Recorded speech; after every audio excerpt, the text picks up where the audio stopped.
Okay, what you want to do as you're putting in the new head, you'll want to confirm again, do you have a 203 or 300 DPI? Do I have a black platen? Then it's 203. If I have a gray platen, it's 300.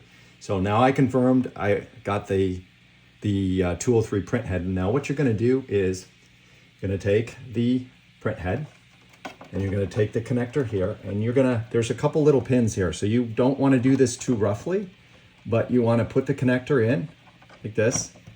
And then once you put it in, you want to push down from the sides. And you'll grab the other side.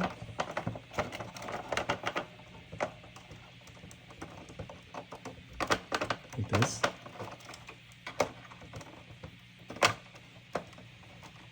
Snap it in. Connect the grounding cable.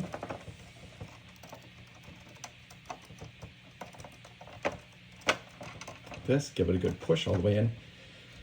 Now what you want to make sure is this part, there's a recess in here. You want to put that part into that recess area and this will fit on top of the spring here. So you're going to take it in, angle it like this, put it in like this,